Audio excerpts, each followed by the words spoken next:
بسم الله الرحمن الرحيم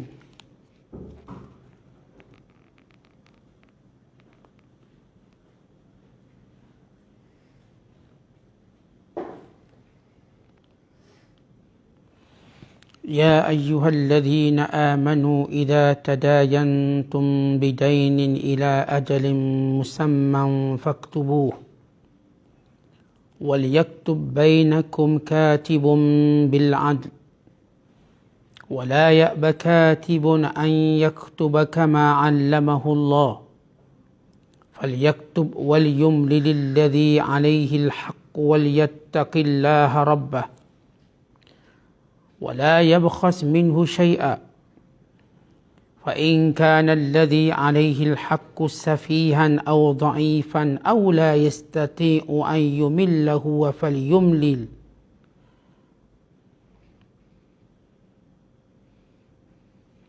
فليملل وليه بالعدل واستشهدوا شهيدين من رجالكم فإن لم يكونا رجلين فرجل وامرأتان ممن ترضون من الشهداء أن تضل إحداهما فتذكر إحداهما الأخرى ولا يأبى الشهداء إذا ما دعوا ولا تسأموا أن تكتبوه صغيرا أو كبيرا إلى أجله ذلك أقسط عند الله وأقوم للشهادة وأدنى ألا ترتابوا إلا أن تكون تجارة حاضرة تديرونها بينكم فليس عليكم جناح ألا تكتبوها وأشهدوا إذا تبايعتم ولا يضار كاتب ولا شهيد وإن تفعلوا فإنه فسوق بكم واتقوا الله ويعلمكم الله والله بكل شيء عليم. Sadaqallahul azim. Wahai orang-orang yang beriman, apabila kamu menjalankan sesuatu urusan dengan hutang piutang yang diberi tempoh hingga ke suatu masa yang tertentu, maka hendaklah kamu menulis hutang dan masa bayarannya itu. Dan hendaklah seorang penulis di antara kamu menulisnya dengan adil, yakni benar. Dan janganlah seseorang penulis enggan menulis bagaimana Allah telah mengajarkannya. Oleh itu hendaklah ia menulis. Dan hendaklah orang yang berhutang itu merencanakan isi surat hutang itu dengan jelas. Dan hendaklah ia bertakwa kepada Allah Tuhannya. Dan janganlah ia mengurangkan sesuatu pun dari hutang itu. Kemudian, jika orang yang berhutang itu bodoh atau lemah, atau ia sendiri tidak dapat hendak merencanakan isi surat itu, maka hendaklah dirancanakan oleh walinya dengan adil, benar. Dan hendaklah kamu mengadakan 2 orang saksi lelaki dari kalangan kamu. Kemudian, kalau tidak ada saksi 2 orang lelaki, maka bolehlah seorang lelaki dan 2 orang perempuan dari orang-orang yang kamu setujui menjadi saksi. Supaya jika seorang lupa dari saksi-saksi perempuan yang berdua itu, maka dapat diingatkan oleh yang seorang lagi. Dan janganlah saksi-saksi itu enggan bila mereka dipanggil menjadi saksi. Dan janganlah kamu jemu menulis perkara hutang yang bertempoh masanya itu, sama ada kecil ataupun besar jumlahnya. Yang demikian itu lebih adil di sisi Allah dan lebih membetulkan, menguatkan keterangan saksi, dan juga lebih hampir kepada tidak menimbulkan keraguan kamu. Kecuali perkara itu mengenai perniagaan tunai yang kamu edarkan sesama sendiri, maka tiadalah salah jika kamu tidak menulisnya. Dan adakanlah saksi bila kamu berjual beli. Dan janganlah mana-mana juru tulis dan saksi itu disusahkan. Kalau kamu melakukan apa yang dilarang itu, maka sesungguhnya yang demikian adalah perbuatan fasik derhaka yang ada pada kamu. Oleh itu hendaklah kamu bertakwa kepada Allah. Dan ingatlah, Allah dengan keterangan ini mengajar kamu. Dan Allah sentiasa mengetahui akan tiap-tiap sesuatu. Masih lagi kita menafsirkan ayat dalam suratul Baqarah pada juzuk yang ketiga pada ayat 282. Ayat 282 ini merupakan ayat yang paling panjang sekali dalam Al-Quranul Karim. Ayat ini menceritakan tentang hukum yang berkait dengan hutang. Yakni hutang yang bertempoh. Sama ada yang dihutangnya adalah duit atau yang dihutangnya adalah barang. Maka ayat ini menjelaskan, menerangkan betapa penting hutang itu ditulis dan dicatat. Dan ditentukan jumlahnya. Dan ditentukan bila akan dibayar. Semuanya ini bagi mengelakkan pertelingkahan perbalahan yang berlaku antara orang yang memberi hutang yang disebut dalam bahasa Arab sebagai dain dan orang yang berhutang yang disebut sebagai madin. Dain yang memberi hutang, madin yang berhutang. Di mana Allah Ta'ala menjelaskan kalau sebelum ini kita membaca tentang ayat-ayat berkait dengan riba. Dan juga ayat yang berkait dengan penangguhan hutang. Diberi tangguhan dan besar pahalanya. Maka Allah Ta'ala menyebut bagaimana cara untuk kita menguruskan hutang. Bila kita melihat ayat ini, yang kita sebut tadi ayat yang paling panjang sekali. Yang berkait tentang muamalah wang, muamalah harta. Bagi menunjukkan bahawa harta itu bukanlah sesuatu yang dibenci di sisi Allah Subhanahu Wa Ta'ala. Kalau sekiranya harta itu dibenci, maka Allah tak akan turunkan ayat berkait dengan harta atau berkait dengan hutang. Maka cukup Allah mengharamkan semua harta benda dunia. Tetapi Allah Ta'ala tidak mengharamkan harta benda dunia. Harus kita memilikinya, harus kita mengembangkan harta tadi, menyuburkannya. Dan harus kita memilikinya dengan jumlah yang banyak. Tidak salah. Kerana itu disebut dalam hadis Nabi SAW, ni'mal malus salih lil mar'is salih. Atau dalam hadis yang lain, ni'ammal malus salih lil mar'is salih. Sebaik-baik harta itu harta yang baik. Ini harta yang diperoleh dengan cara yang halal bila ia diuruskan oleh orang-orang yang baik. Yang memang di sana ada dalil-dalil tentang perkara yang kita katakan mengecam harta atau menyebut tentang bahayanya harta. Namun harta atau dunia yang disebut bahaya tadi, mana-mana yang boleh melupakan kita, melalaikan kita daripada mengingati Allah SWT. Atau yang menyebabkan kita bakhil, kita kedekut. Atau orang yang mencari harta tanpa mempedulikan halal dan haram. Maka inilah yang dibenci oleh Allah Ta'ala. Kalau harta tadi diperoleh dengan halal, walau jumlah sebanyak mana pun tidak dibenci oleh Allah. Bahkan kita dah baca hadis Nabi SAW, dan hadis yang diriwayatkan oleh Imam At-Tabarani, sebaik-baik harta itu bila berada di tangan orang baik. Adapun hadis, adapun ayat-ayat Al-Quran yang mencela harta merujuk kepada sifat yang tertentu, iaitu seperti harta yang diperolehinya daripada sumber yang haram, atau dibelanjakan dengan cara yang haram, atau dia kedekut untuk mengeluarkan zakat dan mengeluarkan sedekah. Atau harta tadi menjadikan dia lalai mengingati Allah SWT. Maka ini yang dilarang. Lain daripada itu tidak salah apa-apa. Lain daripada itu tidak ada halangan untuk kita memiliki harta sebanyak mana pun yang kita nak. Maka Allah Ta'ala menjelaskan pada ayat yang panjang ini dengan firman-Nya, wahai orang beriman. Dimulakan dengan wahai orang beriman bagi menunjukkan seluruh perintah yang mampu melakukannya ialah orang-orang yang benar-benar beriman kepada Allah. Kerana itu bila kita mendapati diri kita mudah melakukan perintah Allah, senang melakukan perintah Allah, bukan gembira, maka itu menandakan ada iman dalam hati kita. Tapi andai kata sukar untuk melaksanakannya, berhelah kita, beralasan kita, iman kita ni ada masalah.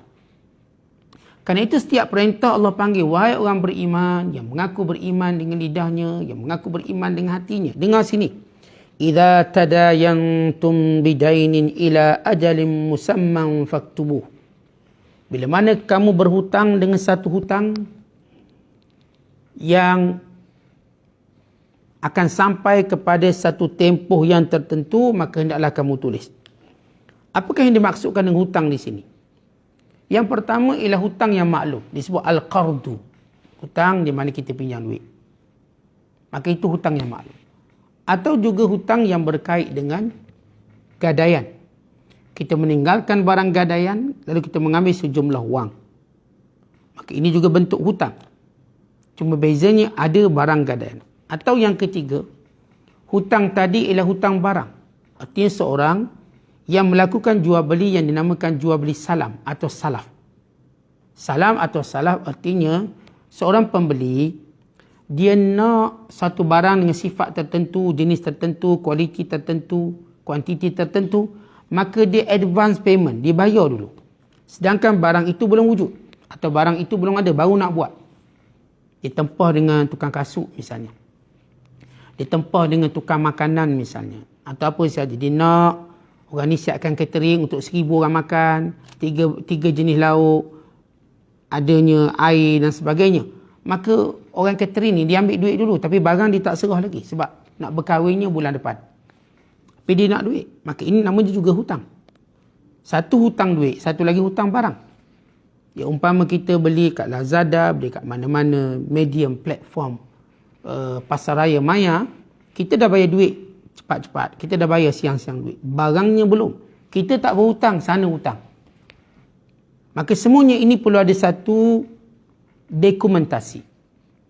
Untuk mengelakkan penipuan, perbalahan, kecelaruan dan apa sahaja perkara-perkara yang menjadikan muamalah tadi rosak.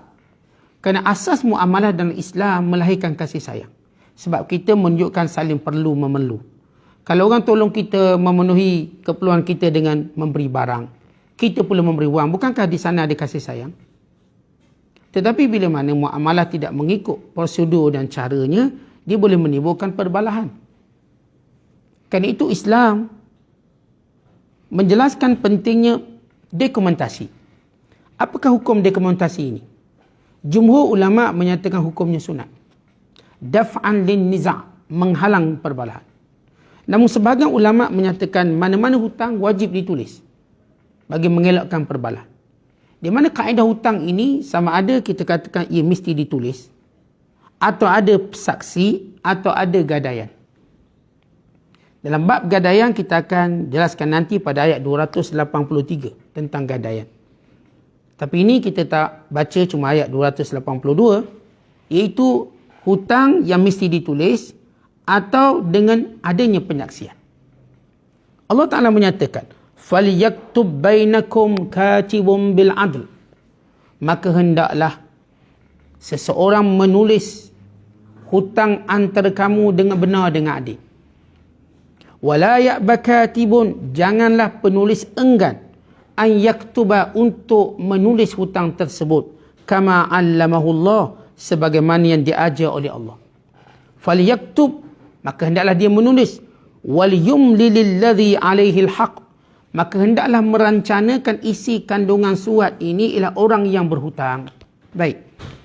Bila kita sebut dalam muamalah hutang ni ada pemberi hutang yang disebut sebagai dainun. Dan ada yang berhutang disebut madin. Bila mereka berhutang, kita dah sebut sunat buat dokumentasi. Sunat punya saksi. Namun siapa akan merencanakan surat tersebut? Yang merencanakannya ialah orang yang berhutang. Itu lebih betul dari sudut pelaksanaannya. Kenapa tuan-tuan sekalian? Baik, begini. Kalau si A memberi hutang pada si B, si A yang menetapkan kamu kena bayar hutang minggu depan. Walau si B tahu dia tak mampu bayar minggu depan, dia mengiyakan, maka rosak muamalah hutang. Si A yang memberi hutang berkata pada si B, baik, awak akan berhutang dengan saya dengan jumlah 1,000. Bila awak nak bayar? Maka yang B ni akan merencanakan isi kandungan perjanjian berdasarkan kemampuan. Baik, dia kata saya akan bayar dalam masa 2 bulan. Bulan pertama saya akan bayar separuh, bulan kedua saya akan bayar ansur-ansur sekian-sekian. Baik, rencana surat, konten surat itu dibuat, ditentukan oleh orang yang berhutang kerana mengambil kira kemampuan dia. Tapi kalau orang yang berhutang yang beri syarat, maka ini merosakkan muamalah. Sebab misalnya saya bagi pinjam, ambil 1,000. Saya kata, okey, awak kena bayar esok. Atau awak kena bayar bulan depan. Barangkali dia dah tak mampu. Patutnya orang berhutang kita tanya dia, bila awak boleh bayar? Maka yang berhutang kata, saya tak boleh bayar bulan ni sebab komitmen saya banyak. Saya akan bayar bulan depan, saya akan bayar akan datang. Maka baru betul. Sebab itu tuan-tuan, bila kita nak berhutang, kita perlu tanya yang berhutang dengan kita, bila dia nak bayar. Bukan kita yang tentukan bila kena bayar. Dan juga kalau sekiranya berkait dengan hutang barang bersama. Contoh, saya nak tempuh satu benda. Maka orang yang menyediakan barang yang akan dihantar pada saya pada satu tempoh, dengan kuantiti tertentu, dia beritahu bila boleh siap. Saya nak tempuh dengan awak 30 helai baju raya. Saya nak beri kepada adik-beradik saya. Lalu tukang jahit ni kata, baik, kena bayar semualah. Harga setiap baju ni RM100, jadi 33,000. Lalu kita tanya dia, bila awak boleh siapkan? Maka dia kata, saya boleh siapkan sebelum Aidilfitri. Berapa hari? 2 hari sebelum saya akan buat. Saya akan deliverikan barang-barang tersebut. Baik, itu betul. Bukan kita, saya nak awak siapkan 3 hari, 4 hari. Walhal orang ni, sebab dia nak sangat bisnes, dia terpaksa bersetuju. Bila dia terpaksa bersetuju, maka dia sudah berlakunya kecacatan dalam muamalat. Kerana itu Allah Ta'ala menyatakan, wal yumlilil ladzi alaihi alhaq. Dan hendaklah yang menulis, yang mencatat, yang mengisi kandungannya ialah orang yang hak atasnya untuk membayar hutang. Wal yattaqillah rabbah. Maka hendaklah dia bertakwa kepada Tuhannya. Tuan-tuan, bila sebut hutang, perkara yang penting ialah takwa pada Allah. Sebab disebut dalam hadis Nabi SAW, man akhadha amwalan nas yuridu ada'aha addallahu an. Wa man akhadha amwalan nas yuridu itlafaha atlafahullah. Rawahul Bukhari. Siapa yang ambil harta orang lain, dia ada niat nak bayar, Allah tolong bayar, Allah mudahkan dia. Tapi siapa yang mengambil harta orang lain, dia tak ada niat nak bayar, Allah akan binasakan dia. Kerana itu Allah berkata kepada baik yang berhutang, baik yang memberi hutang, wal yattaqillaha rabbah wa la yabkhas minhu syai'a. Jangan seorang pun yang mengurangkan hak. Tidak letak dalam surat bila, berapa hari bulan, hari apa, jumlahnya. Maka jangan seorang pun mengurangkan apa-apa. Ikut perjanjian ini. Fa in kana alladhi alaihi alhaqqu safihan. Kalau sekiranya yang ke atasnya menanggung hak itu safihan, orang yang bodoh, au dhaifan, orang yang lemah, au la yastati'u an yumilla, ataupun dia tak mampu merencanakan surat tersebut, huwa falyumlil waliyuhu bil ad, maka walinya. Jadi kalau ada orang lemah yang terlibat dengan hutang piutang, maka yang perlu menguruskan hutang tersebut ialah wali dia. Wali akan menentukan bagaimana perlu dibayar, bagaimana perlu dilangsaikan. Wastashidu syahidaini min rijalikum. Baik, dalam catatan surat hutang tadi, perlu pula ada 2 orang saksi. 2 orang saksi sekurang-kurangnya. Fa illam yakuna rajulain, tetapi kalau tak ada 2 lelaki saksi. Fa rajulun wa imra'atan, maka boleh seorang lelaki dan 2 wanita. Mimman tardawna minasyuhada, iaitu saksi-saksi yang kamu suka. Artinya bukan saksi yang memusuhi kamu, bukan saksi yang fasik, bukan saksi yang ada masalah agama, nanti mudah dirasuah, dijual beli. Saksi yang kamu redha agama mereka. An tadilla ihdahuma fatudzakkira ihdahuma al-ukhra. Baik, kenapa bila melibatkan saksi lelaki, 2 lelaki? Tetapi kalau melibatkan saksi perempuan, 1 lelaki bersamaan dengan 2 perempuan. Kerana sifat perempuan mudah lupa. Bagaimana perempuan mudah lupa ketika mana menjadi saksi? Sebab dia punya komitmen yang banyak. Anak dia, emosi dia. Maka kerana itu, dia punya fikirannya bercabang-cabang, dia mungkin terdedah dengan lupa bila menjadi saksi. Saksi yang dimaksudkan di sini adalah saksi dalam bab muamalat. Ada pun saksi dalam bab jenayah. Apakah wanita boleh menjadi saksi dalam bab jenayah? Bab hukum hudud, hukum kisas. Jawapannya jumhur ulama' kata tidak boleh jadi saksi. Bukan ittifaq mazhab 4. Disebabkan sifat wanita yang ada emosi. Bayangkan satu kejadian di Jerman. Guru kami cerita. Bila berlaku satu jenayah yang kejam. Jenayah ni tetak, kita katakan jenis katang-katan ni. Jenis potong-potong daging manusia. Maka kes ni dibawa ke mahkamah. Bila diceritakan, bukan kita kata saksi perempuan yang masalah nak cerita. Kebetulan yang mengadili kes tersebut ialah hakim wanita. Hakim tadi dengar pun dia seriau. Sebab wanita ni emosinya tinggi. Kalau itu dalam bab-bab jenayah, maka tidak boleh wanita jadi saksi. Yang jadi saksi ialah golongan lelaki. Adapun dalam bab muamalah, boleh. Bab muamalah seperti bab hutang, bab jual beli, bab gadaian, wanita boleh. Tetapi Islam mensyariatkan seorang lelaki, dua orang perempuan. Sama ada dua lelaki, atau seorang lelaki, atau dua perempuan. Kerana apa? Allah Ta'ala sebut di sini, antadilla ihdahuma fatudzakkira ihdahumul ukhra. Kalau seorang itu lupa, maka diingatkan oleh seorang lagi. Wala ya'bas syuhada'u idza ma du'u. Janganlah saksi-saksi bila diminta menjadi saksi dalam bab muamalah, mereka enggan menerimanya. Contoh, bila seorang diminta jadi saksi, maka terimalah dengan baik sebab kita nak tolong orang dalam muamalah. Namun di sana perlu kita tahu, saksi-saksi ini kita kena upah dia. Upah. Sebab apa? Kita mengambil kira juga masa dia, kos mengangkut hutang dia, bebanan dia terpaksa mencampuri urusan hutang ini. Maka kita perlu juga beri dia sedikit upah. Untuk memudahkan, untuk melicingkannya. Maka tak boleh kita saksi dia lah jauh, kita tak bayar apa-apa. Tuan-tuan, dalam masyarakat kita, kalau orang saksi nikah pun orang bayar. Ni sebab agama tetapkan saksi kena bayar RM20 ke RM50. Kenapa? Kerana supaya menggalakkan orang menjadi saksi. Jangan saksi ni saksi free je, bayarlah sikit. Tujuan menghargainya, tujuannya kerana mungkin ada kos-kos yang tertentu. Wala tas'amu an taktubuhu saghiran aw kabiran ila ajali. Jangan kamu jemu-jemu untuk menulis setiap catatan yang berkait dengan hutang, kecil ataupun besar, sikit atau banyak. Tuan-tuan, walaupun hutang tu kecil, sikit, tulis. Islam menutup segala pintu-pintu perbalahan. Ramai orang berbalah atas dunia ni kerana masalah hutang. Masalah hutang macam mana? Tak bayar hutang, tak ingat hutang, tersilap menentukan hutang.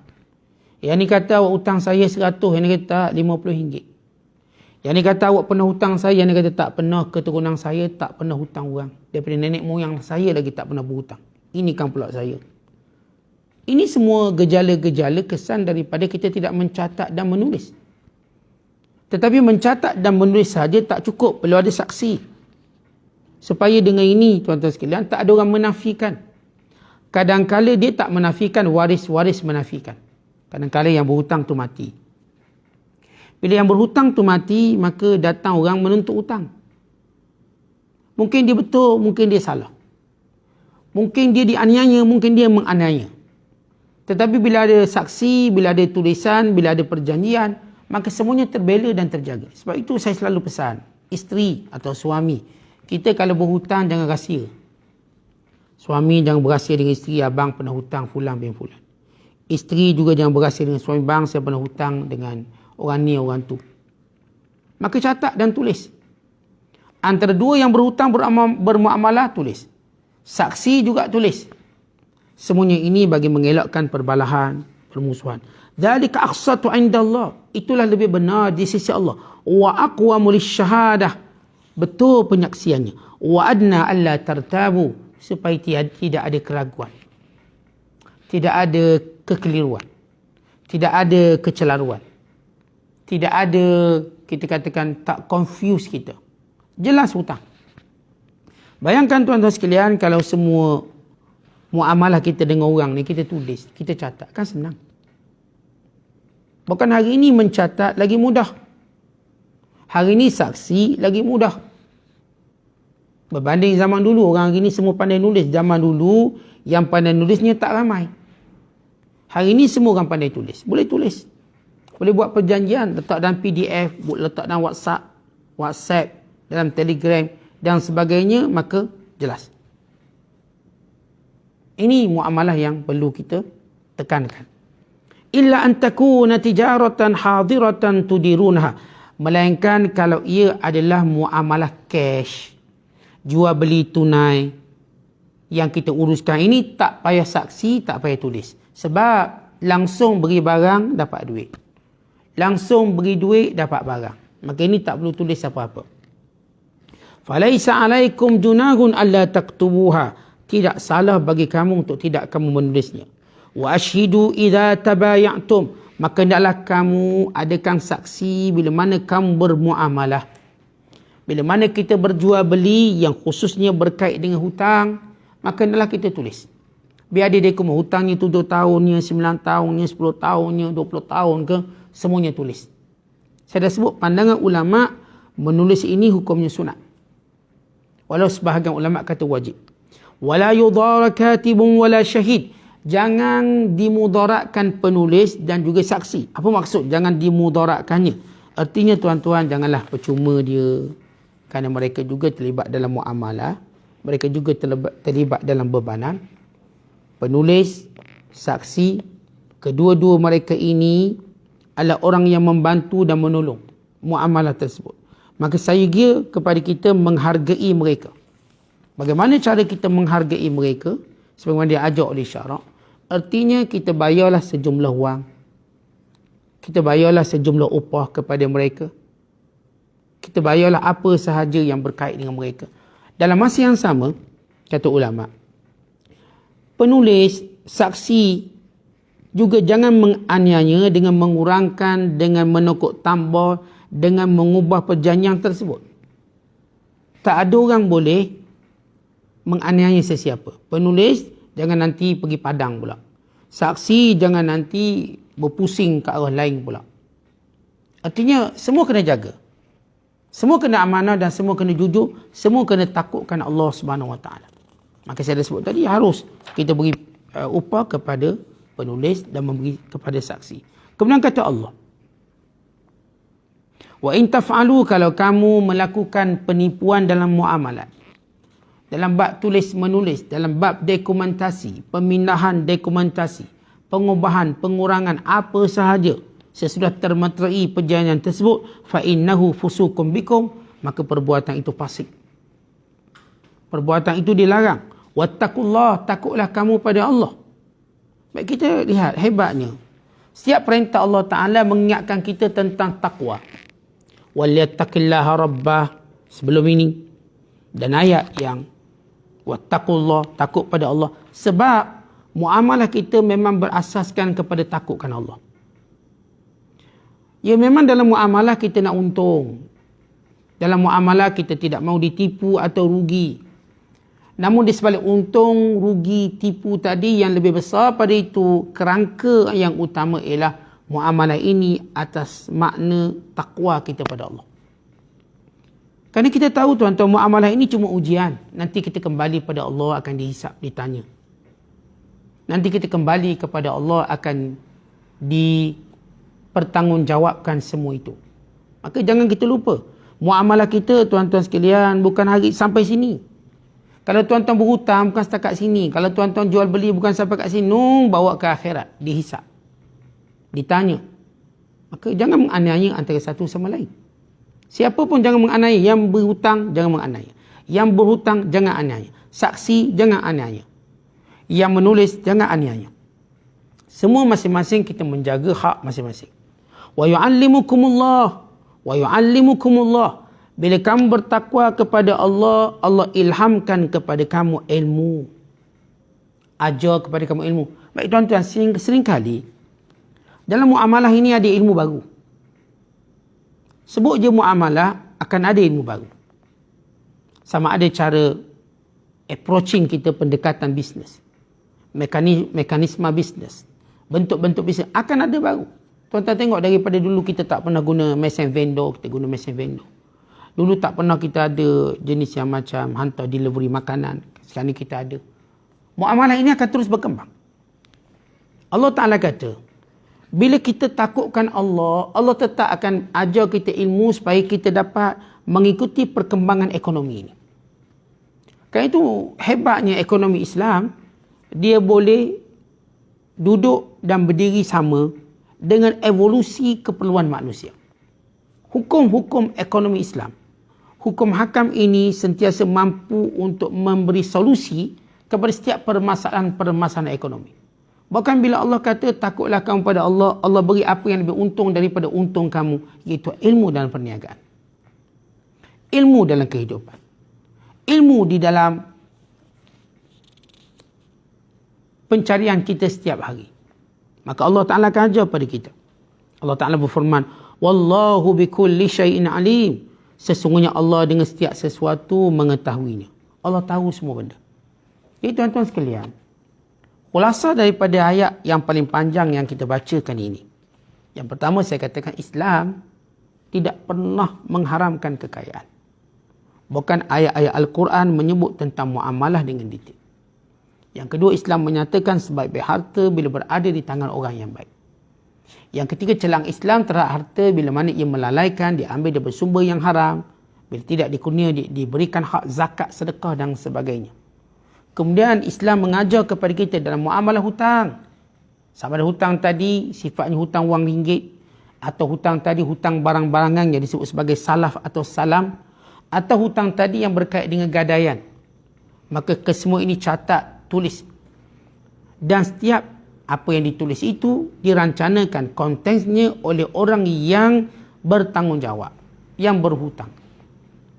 Dan setiap penulis mesti sukarela atau mesti tidak jemu untuk menulis. Jangan enggan untuk menulis. Kerana ini penting bagi mengelakkan perbalahan. Dan setiap tulisan tadi perlu ada saksi. Iaitu saksinya 2 orang lelaki. Kalau tak ada 2 lelaki, seorang lelaki dan 2 orang perempuan. Dan kalau muamalah itu muamalah yang bersifat tunai, maka tak perlu tulis. Just jalankan muamalah macam biasa. Kemudian Allah ingatkan kepada kita, jangan ada pun siapa yang berfikir untuk mengubah apa yang sudah ditulis, menipu apa yang sudah ditulis. Maka takutlah pada Allah, kerana perkara ini tidak akan berakhir di sini sahaja. Kemudian Allah menjanjikan, siapa yang takut kepada Allah, Allah akan beri dia ilmu. Allah akan tambah dia ilmu. Sebagaimana Allah Ta'ala sebut dalam surah At-Talaq, wa man yattaqillah yaj'al lahu makhraja. Siapa yang takut pada Allah, Allah jadikan baginya jalan keluar. Allah berikan pahala yang besar. Allah jadikan urusannya mudah belaka semuanya. Allah berikan rezeki tanpa dihitungnya. Bahkan Allah beri ilmu tanpa dipelajarinya. Sebab itu takwa ini asas kepada segala keuntungan kita. Bukan menipu tu asas keuntungan. Bukan kita bisnes tu asas keuntungan. Asas keuntungan itu takwa kepada Allah. Tuan-tuan, bila benar takwa kita pada Allah dan semua muamalah kita, kita akan untung. Orang yang berniaga, orang yang menerima tempahan, orang yang terlibat dengan hutang piutang, apa sahaja, kalau dia bertakwa, itulah keuntungan yang sebenar. Dunia dan akhirat. Sebab itu orang bertakwa tak pernah rugi. Mudah-mudahan penafsiran ini secara ringkas yang kita bawakan tentang ayat 282 memberikan kepada kita satu tasawur gambaran bagaimana Islam menyusun, mengatur setiap muamalah manusia. Kerana itu kita hendaklah mengikutinya, mematuhinya dan senantiasa bertakwa kepada Allah. Wallahu a'lam bissawab. Assalamualaikum warahmatullahi wabarakatuh.